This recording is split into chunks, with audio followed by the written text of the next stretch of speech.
अब रावण लौट के आया, ग्वाला वाला गायब, शंकर भगवान खड़े धरती पे। रावण से शंकर भगवान इशारे में कहने लगे कि अब जाओ बेटे लंका, हम तो टिक गए। रावण को लगा कि अब तो गांव के नजदीक आ गए, भोले बाबा मेरा तो वचन पड़ गया झूठा, मंदोदरी को जाके लाऊं, वो मना के ले जाएगी। तो मंदोदरी को लेने के लिए, पत्नी को लेने के लिए रावण गया। इतनी देर में सौर्य देवता बृहस्पति ब्राह्मण को लेकर चिता भूमि पर आ गए और उन्होंने शंकर भगवान का अभिषेक करके प्राण प्रतिष्ठा कर दी चिता भूमि में। अब वो मंदोदरी आई मनाने के लिए। मंदोदरी को भगवान ने समझाया, देवी मैं तुम्हारे कहने से अवश्य चलता, पर सब देवता लोग आकर के बृहस्पति ब्राह्मण के माध्यम से मेरी तो मंत्र प्रतिष्ठा कर गए हैं, अब मैं यहां से बिल्कुल भी कहीं जा सकता नहीं हूं। मंदोदरी आई तो भगवान शिव जी ने मंदोदरी को आशीर्वाद दिया।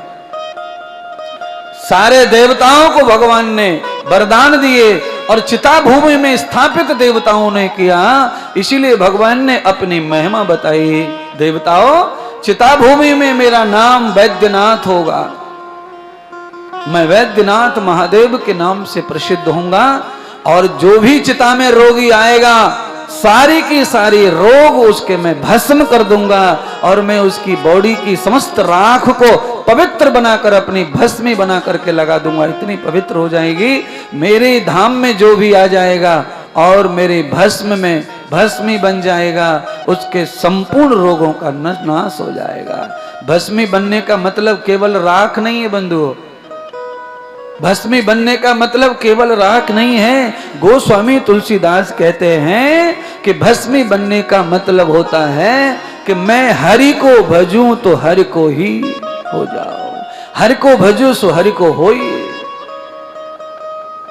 परमात्मा को भजने वाला परमात्मा का हो जाता है, फिर उसमें कोई भी दोष रहता नहीं है, कोई दोष नहीं रहता है। जाति पात पूछे नहीं कोई, हरि को भजे सो हरि को होई। भगवान के भक्त की जात पात नहीं होती है महाराज। जात पात कहां होती है? शैतानों में, कम बुद्धि के लोगों में जात पात होती है। जिनमें कोई बुद्धि नहीं है, जिनमें कोई राम जी के प्रति भगवान के प्रति कोई आस्था नहीं है, वो जात पात को लेकर के लड़ते रहते, भिड़ते रहते हैं और पूरे समाज को उन्होंने बांट के रख दिया है, पूरी समाज को खोखला करके रखा हुआ है। हजारों वर्षों से समाज तंग है, अब थोड़ा सा समाज मोकला हो रहा है, पर मोकले के साथ साथ में समाज थोड़ा बर्बाद भी हो रहा है।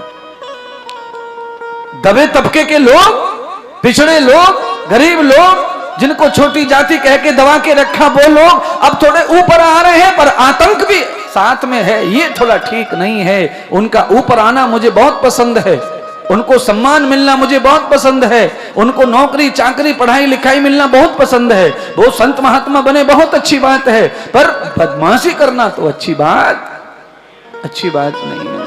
परमात्मा सबको मौका देता है, सदैव किसी के दिन एक जैसे नहीं रहते। आपकी भाषा में क्या कहते हैं उसे? कि एक दिन घूरे का भी समय आता है और उसके भी दिन बदलते हैं। घूरा कौन कौन समझा? जो समझे घूरा, हाँ, घूरा कहते हैं कूड़े के ढेर को। एक दिन उसका भी दिन आता है, लोग उसे भी एक दिन खोजते खोजते आते हैं, भैया तुम्हारा ढूरा कितने को बिकेगा? कितनों? घूरे वालों कहे, ढेर वालों 20,000 रुपए लूंगा।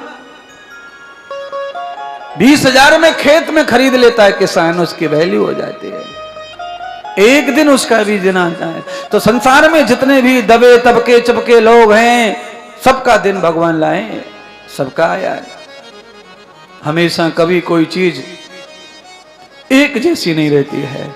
आप ध्यान करना बंधुओं, आपने गमले में अगर कोई पौधा लगाया है और गमले की मिट्टी नहीं बदली तो धीरे धीरे वो पौधा मरने लग जाता है। इसीलिए मिट्टी को खोदना पड़ता है, गमले में भी कुरेदना पड़ता है। नीचे की मिट्टी को निकालो, ऊपर डालो, ऊपर वाली को नीचे डालो, वो आराम करे। ऐसे ही भगवान संसार को आनंद देने, मनोहर बनाने, हर रंग रंगा करने अदल बदल करते रहते हैं। जो ज्यादा दिन पुज गए उनको तुझने के लिए खड़ा कर देते हैं, और जो तुझे हुए थे उन्हें पुजने के लिए खड़ा करते हैं। इसीलिए संसार में दल बदल होता रहता है, शरीर बदलते रहते हैं। सदैव किसी वर्ण में आपको बार बार मौका नहीं मिलेगा। वर्ण की रक्षा करेंगे तो वर्ण में आएंगे, और वर्ण की रक्षा नहीं करेंगे तो वर्ण में कभी नहीं आएंगे।